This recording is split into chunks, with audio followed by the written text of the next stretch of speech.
সম্মানিত viewers, Tipu Haldar IT বাড়ি চ্যানেলে আপনাদের স্বাগত জানাচ্ছি। আজকে আমি দেখাবো কিভাবে মাইক্রোসফট এক্সেলে সূত্র মুখস্থ না করেই আমরা কিভাবে বিভিন্ন ধরনের ক্যালকুলেশন সমাধান করতে পারি। আমরা অনেকে আছি মাইক্রোসফট এক্সেলের ক্ষেত্রে সূত্র মুখস্থ করে তার সমাধান করি, কিন্তু আসলে কি সূত্র মুখস্থ করার প্রয়োজন আছে? তাই একদমই ভুল। আর তাহলে এই সূত্র মুখস্থ ছাড়া আমরা কিভাবে গাণিতিক সমস্যা সমাধান করব, তাই আজকে দেখব এই ভিডিওতে। যেমন আমরা যখন কোনো কিছু যোগ করি, সেই যোগের জন্য যেমন আলাদা চিহ্ন রয়েছে, বিয়োগের জন্য আলাদা চিহ্ন রয়েছে, ভাগের জন্য আলাদা রয়েছে। আবার আমরা অনেক সময় বলে থাকি মাইক্রোসফট এক্সেলে ইফের সূত্র ব্যবহার করি, অর্থাৎ যদি, যেমন যদি বৃষ্টি হয় তাহলে আমি ছাতা নেব, আর যদি বৃষ্টি না হয় তাহলে আমি ছাতা নেব না। ওই যে প্রথম ইফ দিতে হবে, তারপর আপনার শর্তটা দিতে হবে। শর্তের পরে যদি শর্ত সত্য হয় তাহলে সত্য হলে কি তা বসাতে হবে, এবং মিথ্যা হলে কি তা বসাতে হবে। যেমন যদি বৃষ্টি হয়, এটা হচ্ছে আপনার শর্ত, আর যদি বৃষ্টি হয় তাহলে সত্য যে অংশটা, অর্থাৎ if plus truth plus false, মানে যদি সত্য হয় তাহলে আমি ছাতা নেব, এই ছাতা যে নেব এটাই হচ্ছে আপনার সত্য, আর মিথ্যা হচ্ছে আমি খালি হাতে যাব। আবার এটাকে আমি এভাবে বলতে পারি, যদি বৃষ্টি না হয় তাহলে খালি হাতে যাব, অথবা বৃষ্টি হলে আমি ছাতা নেব। তাহলে যদি বৃষ্টি না হয় বলা হচ্ছে, তাহলে এক্ষেত্রে না হয় বলা হচ্ছে, তখন আমরা খালি হাতে যাব, আর বৃষ্টি হলে ছাতা নেব। এই শর্তগুলো মেনেই আমাদের এই ক্যালকুলেশনগুলো করতে হয়। তাহলে এখানে কি কি চিহ্ন দিয়ে আমরা ব্যবহার করব এবং গাণিতিক সমস্যা সমাধান করব মাইক্রোসফট এক্সেলে, আমরা কিছু প্রতীক দেখে নিই।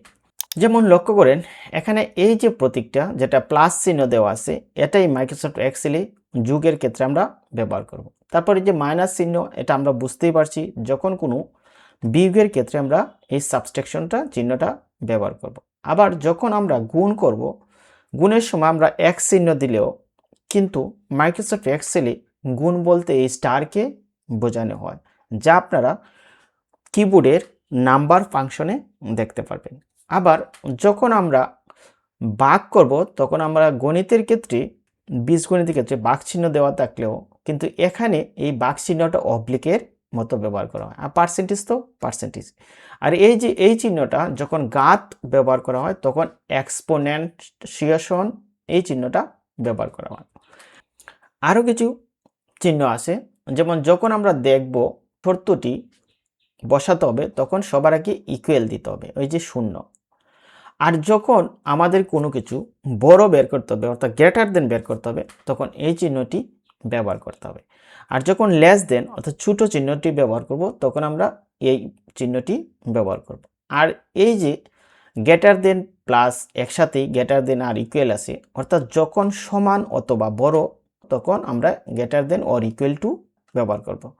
আর এটা হচ্ছে less than or equal two, অর্থাৎ যখন কোনো তুলনামূলকভাবে এটা ছোট হবে অথবা সমান হবে, তখন less than or equal two এই চিহ্নটা ব্যবহার করব।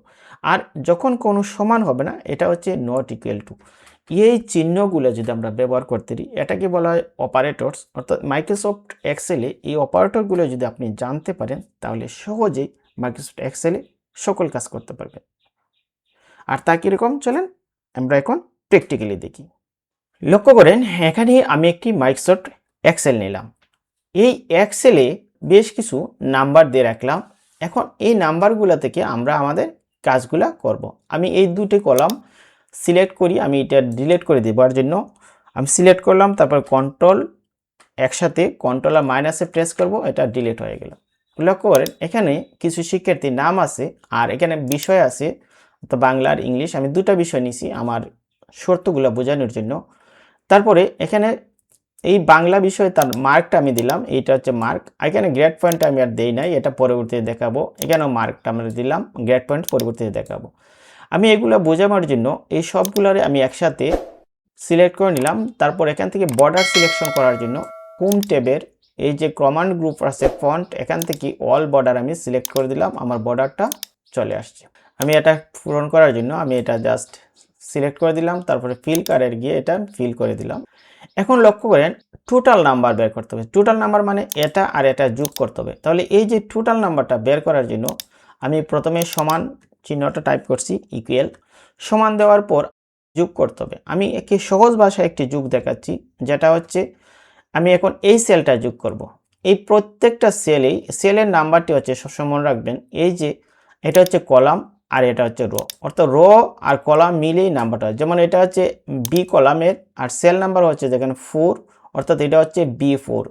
তখন আমরা কি করব, এটা সিলেক্ট করে দেব, B4 সিলেক্ট করে দিলাম। তারপর এখানে আমরা একটা প্লাস দিলাম, প্লাস দেওয়ার পর এটা সিলেক্ট করে দেব, অর্থাৎ D4। দেখেন আমার সিলেক্ট হয়ে গেল। এখন যদি আমি এন্টারে ক্লিক করি, আমার সরাসরি যুগটা বের হয়ে যাবে। শ্যুট হয়ে গেছে, আমি একটু বড় করে দিলাম, দেখেন যুগটা বের হয়ে গেছে। অর্থাৎ 50 আর 85 যোগ করলে হয় 140।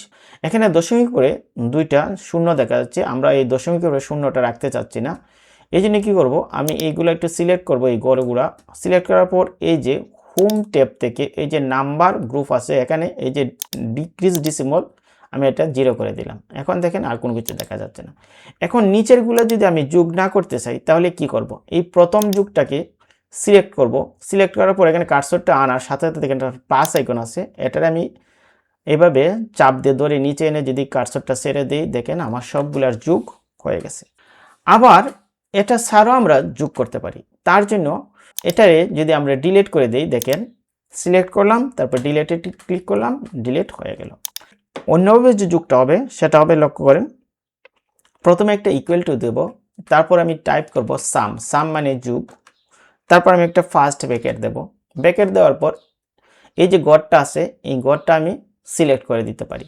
অথবা যদি আমরা এই সম্পূর্ণ গড়টা যদি যোগ করতে চাই, এই 4টা গড়, তাহলে আমরা এইভাবে 4টা গড় সিলেক্ট করে দিতে পারি। 4টা গড় যদি সিলেক্ট করে দিই, অর্থাৎ B4 C4 D4 E4 এর যদি 4টা সিলেক্ট করে দিই, তাহলে দেখেন B4 থেকে E4 সিলেক্ট হয়ে গেছে। সিলেক্ট হওয়ার পর যাওয়ার পর আমি আবার একটা ব্র্যাকেট ক্লোজ করে দিলাম। ক্লোজ করে দেওয়ার পর যদি এন্টারে ক্লিক করি, তখনও দেখেন যুগটা বের হয়ে গেছে। এই 4টা গড়ই যোগ হয়ে গেছে। যদি বলেন যে আমি 4টা গড় যোগ করতে চাই না, তাহলে আপনাকে এখানে কার্সরটা আনার পর এই যে সূত্রটা আছে দেখেন, এই উপরের দিকে দেখেন ফর্মুলা বারে, এই সূত্রটাকে আপনাকে এডিট করতে হবে, অথবা এখানে এডিট করে দিলে হবে। তখন আপনাকে টাইপ করতে হবে B4 প্লাস এই যে D4। তারপরে যদি আমি এন্টারে ক্লিক করি, আমার রেজাল্টটা বের হয়ে যাবে। এখন আমি যদি এটা কপি করে নিই, সিলেক্ট করলাম, তারপরে ডান দিকে প্লাস আইকন দেখা মাত্র যদি ড্র্যাগিং করে নিচে নিয়ে আসি, দেখেন যোগফলটা হয়ে গেছে। এখন আপনি চাচ্ছেন এটাকে মাল্টিপ্লিকেশন অর্থাৎ গুণ করতে চাচ্ছেন, তাহলে আমি গুণটা কিভাবে করব? গুণ করার জন্য এটা গুণ এটা, এই যে ইকুয়াল টাইপ করতে হবে। আমি টাইপ করে দিলাম ইকুয়াল। ইকুয়াল টাইপ করার পর এই যে B4 আছে, এই সেলটা আমি সিলেক্ট করে দিলাম। তারপর আমার কিবোর্ড থেকে একটি স্টার প্রেস করে দিলাম। তারপর পরে যেটা দিয়ে গুণ করতে চাই, গুণ তো করতেও সবসময় 2টা করে সেলে, এই সেলটা আমি সিলেক্ট করে দিলাম, অর্থাৎ B4 গুণ D4। তারপরে যদি আমি এন্টারে ক্লিক করি, দেখেন গুণ হয়ে গেছে। কিন্তু এখানেও গুণটা দেখা যাচ্ছে না সেলটা ছোটোর কারণে। আমি সেলটাকে একটু বড় করে দিলাম, দেখেন এখন দেখা যাবে। এখানে লক্ষ্য করেন, আপনি দেখতে পাচ্ছেন দশমিক পরে 2টা শূন্য আছে। আপনি এটা সিলেক্ট করে দিতে পারেন, বা আমি সম্পূর্ণ জায়গাটা সিলেক্ট করে দিই যাতে দশমিক পরে আর শূন্যটা দেখা না যায়। তারপর এই যে হোম ট্যাব থেকে যে নাম্বার ফরম্যাট আছে, এখানে ডিক্রিজ ডিসিমল আছে, এখানে ক্লিক করলাম, দেখেন আর কোনো দশমিক পরে গড় থাকবে না। এখন এটারে যদি আমি সিলেক্ট করে যদি এখানে নিয়ে আসি, দেখেন গুণ হয়ে গেছে। এখন যদি আমি আবার এটারে ডিলিট করে দিই, সিলেক্ট করলাম, ডিলিট করলাম, তাহলে আবার কিভাবে গুণ করতে পারি? প্রথমে একটা ইকুয়াল দেব, তারপর ASCM সাম, সাম দেওয়ার পর তারপর একটা ফার্স্ট ব্র্যাকেট দেব, তারপর যেই সেলটা অর্থাৎ B4 দেওয়ার পর একটা স্টার দেব, তারপরে এই যে সেলটা অর্থাৎ D4 সিলেক্ট করে দিলাম, তারপর আরেকটা ফার্স্ট ব্র্যাকেট দেব। এখন যদি এন্টারে ক্লিক করি, দেখেন আমার গুণ হয়ে গেছে। তখন এই গুণটা সিলেক্ট করার পর এই সেলটা নিচের দিকে প্লাস আইকন দেখা মাত্র কার্সরটা যদি নিচের দিকে ড্র্যাগিং করে নিয়ে আসি, তাহলেই আমার গুণের রেজাল্টটা পেয়ে যাব। এখন আপনি ভাগ করতে চাইছেন, অর্থাৎ এই সেলটাকে এই সেলটা দিয়ে ভাগ করতে চাইছেন, তখন আমরা কিভাবে ভাগ করব? এই একই কথা, ভাগ করার জন্য প্রথমে আবার ইকুয়াল টাইপ করব, তারপর এই সেলটা আমি সিলেক্ট করে দেব, তারপর কিবোর্ড থেকে এই যে অবলিক বা যেটা বাঘ চিহ্ন, এটাই বলা হয় বাঘ চিহ্ন, আমি টাইপ করে দিলাম। তারপরে এই সেলটা আমি সিলেক্ট করবো, তো কোনটা দিয়ে কোনটাকে বাঘ করতে চাই। দেখেন আমার চিহ্ন হয়ে গেছে, অর্থাৎ এই সেলটাকে এই সেলটা দিয়ে বাঘ করতে চাই, অর্থাৎ B4 কে D4 দিয়ে বাঘ করতে চাই। যখন আমার বাঘ চিহ্নটা দেওয়া হয়ে গেল, তারপরে এন্টারে ক্লিক করলাম, দেখেন বাঘটা দেখা যাবে। এখন আমি যখন বাঘ করলাম, দেখেন কত হচ্ছে, অর্থাৎ ভাগফল হচ্ছে 1। কিভাবে? 50কে যদি 85 দ্বারা ভাগ করি, ভাগ কিন্তু যায় না, কিন্তু এটা 1 দেখার কারণ হচ্ছে ওই যে দশমিকটা আমি ডিক্রিজ করে দিছিলাম। এখন যদি আমি দশমিকটা নিয়ে আসতে পারি, আমি যদি এই যে ইনক্রিজ দেখেন, তখন দেখা যাবে আমার এই ভাগফলটা কত আসছে, অর্থাৎ সঠিক ভাগফলটা চলে আসছে। অর্থাৎ এই যে ভাগফলটা আসলো, এটার যদি আমরা সিলেক্ট করে নিই, সমস্ত জায়গাটায় সিলেক্ট করার পর যদি আমি এই যে একটা থেকে একটা দশমিক দিয়ে দিলাম, তখন আমার দশমিকে রেজাল্টটা চলে আসবে, অর্থাৎ দশমিক পরে এক গড়। এখন লক্ষ্য করেন, প্রথম গড়টা সিলেক্ট রাখা অবস্থায় যদি পরে সবটি গড় আমি সিলেক্ট করে দিই, সবগুলোর ভাগফল আমার চলে আসছে। এভাবে আমরা ভাগ করতে পারি। এটা ছাড়াও আমি ভাগ করতে পারি, তার জন্য আমি আবার এগুলা সিলেক্ট করে দেব, তারপরে ডিলিট করে দিলাম। এখানে আবার ইকুয়াল টু টাইপ করব। ইকুয়াল টু টাইপ করার সাথে সাথে এই যে উপর দিকে দেখেন অটো সাম আছে, অর্থাৎ হোম ট্যাব সিলেক্ট থাকা অবস্থায় এই যে এডিটিং ফর্মে গিয়ে এই যে অটো সাম অপশনটা আছে, এখানে ক্লিক করব। তারপরে লক্ষ্য করেন এখানে দেওয়া আছে সাম, আমি সামে ক্লিক করলাম, এই চিহ্নটা দেখাচ্ছে। তখন আমরা এখানে টাইপ করে দেব যে B4, তারপরে একটা অবলিক দেব, তারপরে আমি D4 টাইপ করে দেব, D4। দেখেন আমার এই দুইটা সেল সিলেক্ট দেখা যাচ্ছে, এই যে B4 D4, দেখেন দুইটা গড়, এটাকে দেখা যাচ্ছে নীল আর এটা দেখা যাচ্ছে লাল। তারপরে যদি আমি এন্টারে ক্লিক করি, দেখেন আমার ভাগফলটা চলে আসছে। এখন এটাকে যদি সিলেক্ট রেখে যদি নিচের দিকে ড্র্যাগিং করে নিয়ে যাই, তাহলে সবগুলোর ভাগফল আমি পেয়ে গেলাম। এখন আমি চাচ্ছি সবচেয়ে বড় যেটা, সেটা ম্যাক্সিমামটা বের করব। তাহলে ম্যাক্সিমাম বের করব কয়টার? এটার আর এটার মধ্যে। ম্যাক্সিমামটা আমি দুইভাবে ভাগ করতে পারি। আমি প্রথমে যদি এটা দিই ইকুয়াল টু দেওয়ার পর এই যে অটো সাম আছে, এখানে ক্লিক করব। অটো সামে ক্লিক করার পর দেখেন লেখা আছে ম্যাক্স লেখার পর আমি কেন রেঞ্জটা সিলেক্ট করে দেবো, আমি কতটুকু জায়গা বের করতে চাচ্ছি। তখন আমাকে এই জায়গাটা সিলেক্ট করে দিতে হবে, হচ্ছে ইকুয়াল টু দেওয়ার পর আমি এখান থেকে এই যে ম্যাক্সিমাম সিলেক্ট করে দেব, এই যে ম্যাক্স, তখন আমাকে এই রেঞ্জটা সিলেক্ট করে দিতে হবে। এখানে তারা একটা অটো সিলেক্ট করে নিয়েছে, তখন আমি দেব B4, তারপর একটা হিস টু, অর্থাৎ কতটুকু জায়গার মধ্যে আমি সিলেক্ট করতে চাই, B4 to D4, অর্থাৎ এই দুটার মধ্যে এই যে রেঞ্জটা আছে, আমি এই রেঞ্জের মধ্যে আমি এটা দেখতে চাই। তখন আমি যদি এন্টারে ক্লিক করি, দেখেন এখানে মধ্যে 85 বড় 85 চলে আসছে। আবার এইভাবে যদি কপি করি, দেখেন এখানে 85 বড় 85 চলে আসছে। আর এখানে এই দুটার মধ্যে দেখেন 89 বড় 89 চলে আসছে। আর এই দুটার মধ্যে দেখেন 86 বড় 86 বড় চলে আসছে। এই দুটার মধ্যে দেখেন 84 বড় 84 চলে আসছে। এখানে লক্ষ্য করেন এটা ছোট এটা বড় এটা চলে আসছে, অর্থাৎ 96 চলে আসছে। এভাবে আপনারা এই ম্যাক্সিমামটা বের করতে পারেন। অথবা এই ম্যাক্সিমামের জন্য আমি একটা সূত্র দিতে পারি। এখন লক্ষ্য করেন এই যে ইফ এর সূত্রটা, অর্থাৎ এখানে একটা ইকুয়াল দেব, ইকুয়াল দেওয়ার পর একটা ইফ টাইপ করব। ইফ টাইপ করার পর সূত্রটা প্রয়োগ করব। প্রথমে আমি ফার্স্ট ব্র্যাকেট দেব, এই যে এই সেলটা সিলেক্ট করব, B4 যদি বড় হয় এই যে D4 থেকে, তাহলে B4 গ্রেটার দেন D4, অর্থাৎ যদি এটা বড় হয় রেজাল্টটা হবে B4। আর যদি দেখা যায় B4 D4 থেকে বড় না হয়, তাহলে আমার সঠিক রেজাল্ট D4ই থাকবে, তাহলে ফলস হবে D4। আমি এটা সূত্রটা টাইপ করে দিলাম। সূত্রটা কি দিলাম? B4 গ্রেটার দেন D4, অর্থাৎ B4 যদি D4 থেকে বড় হয়, তাহলে আমার সূত্রটা আমি চাই B4, আর যদি বড় না হয় তাহলে আমার D4ই থাকবে। তাহলে এটাই হচ্ছে সূত্র। ওই যে একটু আগে বলছিলাম, যদি বৃষ্টি হয় তাহলে ছাতা নেব, আর বৃষ্টি না হলে খালি হাতে যাব। এখানে হচ্ছে এটা, এই যে B4 গ্রেটার দেন D4, এটা হচ্ছে আমার শর্ত। আর যদি শর্তটা সত্যি হয় তাহলে আমি B4-ই রেজাল্ট চাই, আর যদি সত্য না হয় অর্থাৎ মিথ্যা হয় তাহলে আমি D4-ই চাই। তাহলে এটা টাইপ করার পর এখন যদি আমি এন্টারে ক্লিক করি, দেখেন আমার রেজাল্ট চলে আসছে B4 গ্রেটার দেন D4। তো D4 থেকে B4 ছোট হওয়ার কারণে D4 চলে আসছে। এখন এটাকে যদি আমি এখানে নিচের দিকে ড্র্যাগিং করে নেই, এভাবে রেজাল্টটা চলে আসে। যেখানে যেটা বড় আছে, এখানে 85 বড়, এই জন্য 85 চলে আসছে। এখানে 89 বড়, এই জন্য এই দুইটার মধ্যে 89 চলে আসছে। এই দুইটার মধ্যে দেখেন 86 বড়, এই জন্য দেখেন 86 চলে আসছে। এই দুইটার মধ্যে দেখেন 84 বড়, এই জন্য 84 চলে আসছে। এই দুইটার মধ্যে দেখেন 96 বড়, এই জন্য 96 চলে আসছে। এখন আমরা মিনিমাম বের করব। মিনিমাম বের করার জন্য প্রথমে আমি একটা ইকুয়াল টাইপ করব, তারপরে আবার অটো সাম অপশনটা আছে, এখান থেকে যে মিনিমাম অপশনটা সিলেক্ট করে দেবো। এই যে অটো সাম থেকে দেখেন মিনিমাম টাইপ করার পর এখানে আমি রেঞ্জটা দেখিয়ে দিবে কতটুকু, অর্থাৎ B4 আর D4। তখন আমি কি করব, যে B4 আর রেঞ্জটা দেব D4। এই রেঞ্জের মধ্যে যদি দিই, তাহলে আমি একটা এন্টারে ক্লিক করি, মিনিমাম যেটা সবার ছোট এটা চলে আসছে, অর্থাৎ এই দুইটার মাঝে 55 ছোট, এই জন্য 55 চলে আসছে। এখন যদি আমি এটাকে সিলেক্ট করে নিচের দিকে ড্র্যাগিং করে নিয়ে যাই, সব ছোটটা দেখা যাবে।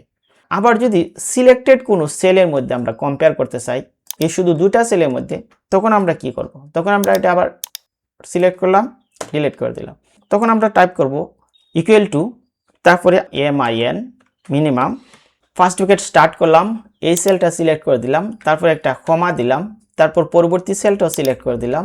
আমার দুইটা সেল সিলেক্ট করা হয়ে গেছে। তারপরে আবার একটা ফার্স্ট ব্র্যাকেট ক্লোজ করলাম। এখন যদি এন্টারে ক্লিক করি, তাহলে আমি মিনিমামটা পেয়ে যাব। দেখেন মিনিমামটা পেয়ে গেছি। অর্থাৎ সিলেক্ট করে করেও আমি এটা মিনিমাম পেতে পারি। দেখতে পাচ্ছেন, দেখেন যেটা সবার ছোট সেটা চলে আসছে। আবার আমি সূত্র দিয়েও এটা করতে পারি।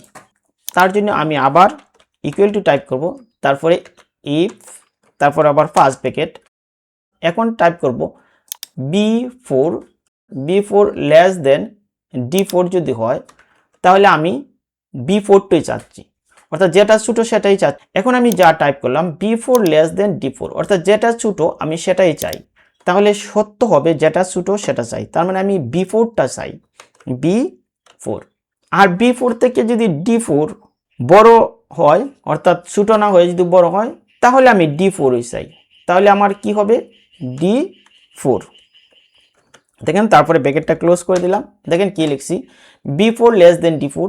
যদি B4 D4 থেকে ছোট হয়, তাহলে আমি B4 চাই, অর্থাৎ ছোটটা চাই। আর যদি ছোট না হয়, তাহলে আমি D4 চাই। এখন যদি আমি এন্টারে ক্লিক করি, লক্ষ্য করেন আমার ছোটটাই পেয়ে গেছি, অর্থাৎ যেটা ছোট আমি সেটাই পেয়ে গেছি। দেখেন সব ছোটটা চলে আসছে। এখন আমি এভারেজ বের করব। এভারেজ মানে কি, গড়। আমি ধরেন এই দুইটা সংখ্যার গড় বের করতে চাই, তাহলে গড় কিভাবে বের করতে পারি, আমরা জানি যোগ করে ভাগ। তাহলে যোগ কয়টা, এটা, তারপরে যোগ এটা, এই দুইটা যোগ করতে হবে। যেহেতু যোগ করে ভাগ করতে হবে, এর জন্য আমাকে এখানে একটা কি দিতে হবে, ব্র্যাকেট দিতে হবে। আমি একটা ফার্স্ট ব্র্যাকেট দিলাম, আবার প্রথমটার আগে আরেকটা ফার্স্ট ব্র্যাকেট আমাকে দিতে হবে, অর্থাৎ ফার্স্ট ব্র্যাকেট দুইটার ফার্স্ট ব্র্যাকেট দিলাম, তারপরে আমাকে একটা ভাগ চিহ্ন দিতে হবে। আর এখানে সংখ্যা যেহেতু দুইটা, এই জন্য আমাকে 2 দিয়ে ভাগ করতে হবে। আমি যদি এন্টারে ক্লিক করি, তাহলে দেখেন এভারেজ বের হয়ে গেছে। দেখেন এখানে গড় বের হয়ে গেছে, মানে এভারেজ বের হয়ে গেছে। হয়তো 55 আর 85 যদি যোগ করি, তাহলে হয় আমার 140। 140কে 2 দিয়ে ভাগ করলে কত হয়, 70 হয়। তাহলে এই এভারেজটা বের হয়। এই এভারেজটা সিলেক্ট করে যদি আমি নিচের দিকে যাই, তাহলে আমার সবগুলোর এভারেজ বের হয়ে যাবে। আবার অন্য সূত্র ব্যবহার করে আমরা এভারেজ বের করতে পারি। তা কীরকম, প্রথমে আমরা ইকুয়াল টু টাইপ করব, তারপরে এই যে অটোসাম আছে, লক্ষ্য করেন এখান থেকে এভারেজ দেখা যাচ্ছে, এই এভারেজটা আমি সিলেক্ট করে দেবো, অটোসাম, তারপরে এভারেজ। এখন এভারেজ কি কি হবে, এই দুইটার এভারেজ হলে আমাকে এই দুইটা টাইপ করে দিতে হবে, অর্থাৎ B4 আর এখানে দিতে হবে D4। লক্ষ্য করেন B4 টু D4, অর্থাৎ B4 থেকে D4 এই তিনটা সেলের বের হবে। যদি আমি দুইটা সেলের বের করতে চাই, তাহলে এই কোলন চিহ্নটা উঠিয়ে আমাকে একটা ক্ষমা দিতে হবে। দেওয়ার পর যদি আমি এন্টারে ক্লিক করি, দেখেন এই আগে যেমন 70 ছিল, এখন 70, এটাকে কপি করে নিচের দিকে দিই, দেখেন আমার এভারেজটা বের হয়ে গেছে। এখন যদি আমরা জিপিএ বের করি, জিপিএ বের করার জন্য প্রথমে এখানে গ্রেড পয়েন্ট বের করতে হবে, তারপরে জিপিএ বের করতে হবে। তাহলে গ্রেড পয়েন্টটা কি হবে, এখন এটা গ্রেড পয়েন্ট বের করার জন্য প্রথমেই টাইপ করব ইকুয়াল টু, তারপরে ইফ, তারপর ফার্স্ট ব্র্যাকেট স্টার্ট করব।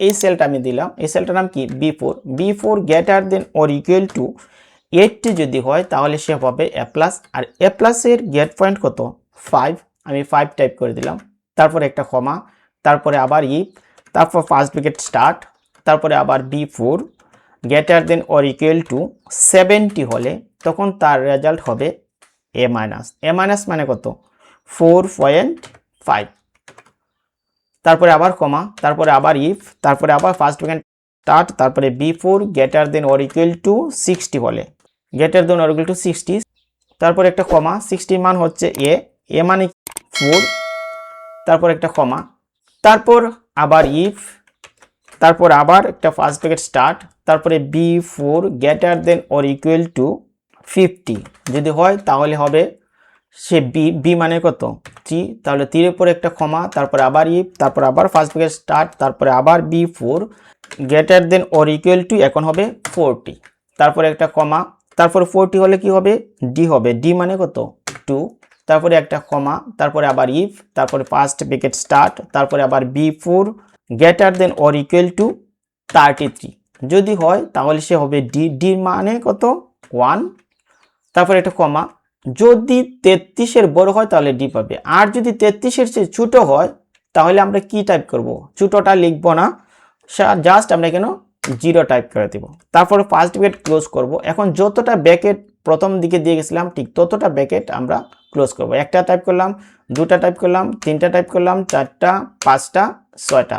এই 6টা দেওয়ার সাথে সাথে দেখবেন এইখানে দেখেন একটা, দুইটা, তিনটা, চারটা, পাঁচটা, 6টা, দেখেন এইদিকেও 6টা, এইদিকে 6টা, যখন মিলে গেল তারপরে আমি এন্টারে ক্লিক করি, দেখেন এই 55 পাওয়ার জন্য আমাকে এখানে গ্রেড দেখানো হয়েছে কত 3, এই 55 জায়গায় যদি আমি দেখেন 85 করে দিই তখন আমাকে 5 দেখাবে, দেখেন আমি দেখতে পাচ্ছি এখন 5।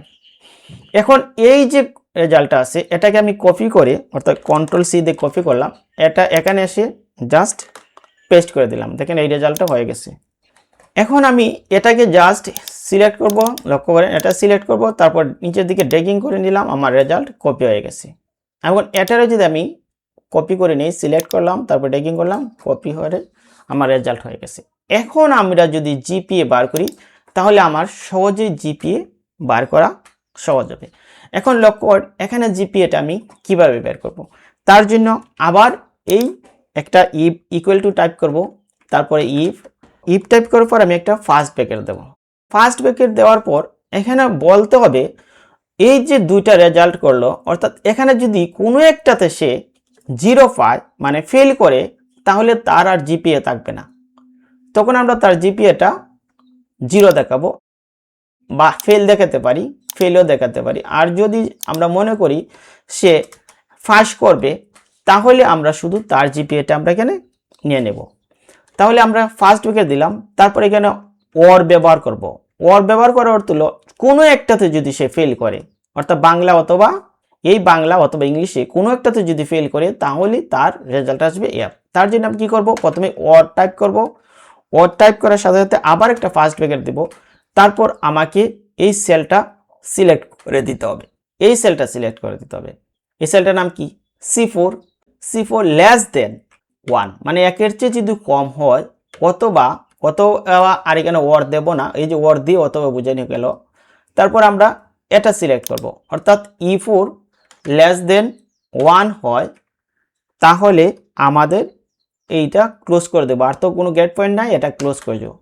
যদি এই দেখেন C4 অথবা A4 লেস দেন 1 হয় তাহলে আমাদের সূত্রটা কি হবে, সূত্রটা হবে F, অর্থাৎ যদি এই দুটার মধ্যে কোনো একটাতে সে ফেল করে তাহলে আমরা এফ মানে ফেল দেখাবে। তখন এই যে ফেলের জন্য যেহেতু এফ একটা টেক্সট, এই জন্য আমরা ডাবল ইনভার্টেড কমা যেটা বলা হয় এটা দিয়ে আমরা ক্যাপিটাল এফ টাইপ করব, তারপরে আবার একটা ডাবল ইনভার্টেড কমা দিলাম, তারপরে একটা ক্ষমা দেব। ক্ষমা দেওয়ার পর এখন আমরা সূত্রটা প্রয়োগ করব, সূত্রটা হবে তখন গ্রেড পয়েন্টের অ্যাভারেজ যেটাকে বলা হয় জিপিএ। তখন আমরা আবার একটা ফার্স্ট ব্র্যাকেট দেব, দেওয়ার পর এই সেলটার নাম কি লক্ষ্য করেন, এই সেলটার নাম হচ্ছে C4 অর্থাৎ C4 প্লাস প্লাস E4, অর্থাৎ এখানে যে দুইটা সেল আছে এই দুইটা সেলে আমরা যোগ করব C4 প্লাস E4, তারপরে ফার্স্ট ব্র্যাকেট ক্লোজ করব, তারপরে এটারে ভাগ করব, যেহেতু দুইটা সাবজেক্ট অবলিক ভাগ চিহ্ন দিলাম, তারপরে 2। এখন যেহেতু আমরা দেখো করেন এখানে একটা ফার্স্ট ব্র্যাকেট শুরু হয়েছিল, এখানে ফার্স্ট ব্র্যাকেট ক্লোজ হচ্ছে, এখানে একটা ফার্স্ট ব্র্যাকেট শুরু হয়েছে, এখানে একটা ক্লোজ হচ্ছে, কিন্তু প্রথম যে ফার্স্ট ব্র্যাকেটটা শুরু হয়েছিল সেটা আর ক্লোজ হয় নাই, এই জন্য এটাকে আমরা আরেকটা ফার্স্ট ব্র্যাকেট দিয়ে ক্লোজ করে দিলাম। এখন লক্ষ্য করেন কি সূত্র লিখলাম, যদি ওর মানে অথবা কোনো একটাতে C4 বা E4 এ লেস দেন 1 হয় তাহলে সে হবে ফেল, অথবা আমরা সবগুলোর যোগ করে আমরা ভাগ করব, সেটা হচ্ছে জিপিএ। আমি যখন এন্টারে ক্লিক করি দেখেন রেজাল্ট চলে আসছে 5 পাইছে, মানে এখানেও 5 এখানেও 5, এই জন্য এটার রেজাল্ট হচ্ছে 5। এটা যদি যখন ড্র্যাগিং করে নিচে কপি করে যাই, লক্ষ্য করেন নিচের দিকে কপি করলাম, দেখেন সবাই 5। এখন লক্ষ্য করেন এই যে জনি তার রেজাল্ট আছে 4, এটাকে আমি ধরেন 32 করে দিলাম, দেখেন রেজাল্ট কি হয়। যেখানে 32 করে দেওয়ার সাথে সাথে দেখেন এখানে রেজাল্টটা F হয়ে গেছে, আর এটা হয়ে গেছে 4। এখন এই যে 58 এর জায়গায় যদি আমি 85 করে দিই, দেখেন তার 4 এর জায়গাতে এখন 5 হয়ে যাবে। আমি এন্টারে ক্লিক করলাম, লক্ষ্য করেন এটা 5 হয়ে গেছে। অর্থাৎ এভাবেই আপনারা সূত্র মুখস্থ না করে যে কোনো গাণিতিক সমস্যা মাইক্রোসফট এক্সেলে খুব দ্রুততার সাথে আপনারা করে নিতে পারেন। আমার কাজ শেষ, আমি এটা সেভ করব, আমি এটা ক্লোজ করে দিলাম। তাহলে প্রিয় ভিউয়ার্স, এভাবেই আপনারা মাইক্রোসফট এক্সেলের ক্ষেত্রে যে কোনো সমস্যা সমাধান করতে পারবেন আপনি নিজেই। এক্ষেত্রে কোনো সূত্র মুখস্থ করার প্রয়োজন নেই, কিংবা আপনি তা নিয়ে টেনশন করার প্রয়োজন নেই। জাস্ট আপনি শর্তটা যদি সঠিকভাবে প্রয়োগ করতে পারেন তাহলে আপনার যে কোনো এক্সেলে গাণিতিক সমস্যার সমাধান করা সম্ভব। আজকে ভিডিওটি এই পর্যন্তই। আপনাদের কোনো মন্তব্য অবশ্যই আমার ভিডিওর কমেন্ট বক্সে জানাবেন, আর দেখা হবে নেক্সট ভিডিওতে। ধন্যবাদ সবাইকে।